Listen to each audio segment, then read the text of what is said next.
പ്രവാചകൻ പറഞ്ഞു, എനിക്ക് നരകം കാണിക്കപ്പെട്ടു. അപ്പോഴതാ അതിൽ അധികവും സ്ത്രീകളാണ്. എന്തുകൊണ്ടാണ് സ്ത്രീകൾക്ക് ഈ അവസ്ഥയുണ്ടാകുന്നത്? വിവിധ ഹദീസുകൾ പരിശോധിച്ചാൽ നമുക്ക് കണ്ടെത്താനാകുന്ന കാരണങ്ങൾ ഇവയാണ്.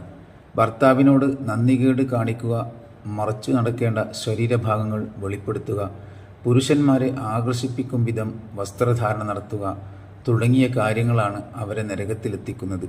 കൂടാതെ ബുദ്ധിയുടെ ന്യൂനതയും മതബോധത്തിൻ്റെ കുറവും കാരണം അവർ മതത്തിൻ്റെ പേരിൽ നടത്തപ്പെടുന്ന സകല തട്ടിപ്പുകൾക്കും വിധേയരാകുന്നു. വെളിച്ചം കണ്ട പാറ്റകളെ പോലെയാണവർ. മതത്തിൻ്റെ പേരു പറഞ്ഞ് തട്ടിക്കൂട്ടപ്പെടുന്ന സകല പരിപാടികളിലും അവർ ഭാഗാകും. അധിക സ്ത്രീകളുടെയും വ്യക്തിജീവിതത്തിൽ ഇസ്ലാം കാണാനാകില്ല. വസ്ത്രധാരണയിൽ, പെരുമാറ്റത്തിൽ, സംസാരത്തിൽ, നോട്ടത്തിൽ, കേൾവിയിൽ, കാഴ്ചയിൽ ഒന്നും തന്നെ.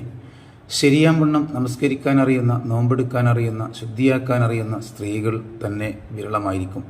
അള്ളാഹുവിനെക്കുറിച്ച് ഓർക്കാനോ അവൻ്റെ ഇഷ്ടം അറിഞ്ഞ് പ്രവർത്തിക്കാനോ അവരെ കിട്ടില്ല. പുണ്യാത്മാക്കളെന്ന് അവർ വിശ്വസിക്കുന്നവരുടെ കൂടെ ഓൺലൈനായും ഓഫ്ലൈനായും അവർ ബന്ധിക്കപ്പെട്ടിരിക്കുന്നു. ഇവയെല്ലാം പിശാച് വിരിച്ച വലകളാണെന്ന് തിരിച്ചറിയാൻ അവർക്കാകില്ല. കാരണം അവരുടെ ബുദ്ധി വേണ്ട വിധം പ്രവർത്തിക്കുന്നില്ല.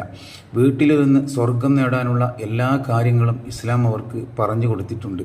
പക്ഷേ അത് പഠിക്കാനോ പ്രവർത്തിക്കാനോ അവർക്കാകില്ല.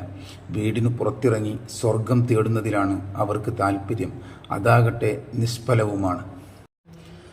ഒരു സ്ത്രീക്ക് സ്വർഗം ലഭിക്കാൻ ഇസ്ലാം നിർദ്ദേശിച്ചത് ലളിതമായ പ്രവർത്തനങ്ങളാണ്.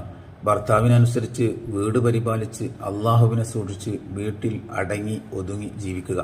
ഭർത്താവിൻ്റെ തൃപ്തി നേടി മരിക്കുന്ന സ്ത്രീ സ്വർഗത്തിലാണെന്ന് പ്രവാചകൻ പഠിപ്പിച്ചിട്ടുണ്ട്. എന്നാൽ പല സ്ത്രീകളും ഭർത്താവ് ഒഴികെയുള്ളവരെ തൃപ്തിപ്പെടുത്തുന്നതിലാണ് ശ്രദ്ധ കേന്ദ്രീകരിക്കുന്നത്. ചുരുക്കത്തിൽ സ്ത്രീകൾ ഒന്നോർക്കുക, വീട് വിട്ടിറങ്ങി സ്വർഗം നേടാൻ നിങ്ങളെ പ്രേരിപ്പിക്കുന്നത് പിശാചാണ്. വീട്ടിനകത്തിരുന്ന് സ്വർഗം നേടാൻ നിങ്ങൾക്ക് അവസരമൊരുക്കിയത് അള്ളാഹുവാണ്. ആകയാൽ സ്വർഗം പ്രതീക്ഷിച്ച് നിങ്ങൾ വീട് വിടേണ്ട. ഏതെങ്കിലും പുണ്യാളന്മാരുടെ അടിമകളാകേണ്ട. അള്ളാഹുവിൻ്റെ അടിമകളായി അവൻ്റെ നിർദ്ദേശങ്ങൾ അനുസരിച്ച് വീട്ടിൽ വെച്ച് തന്നെ സ്വർഗം നേടുക. അനാവശ്യമായി പൊതു ഇടങ്ങളിൽ അലയാതിരിക്കുക.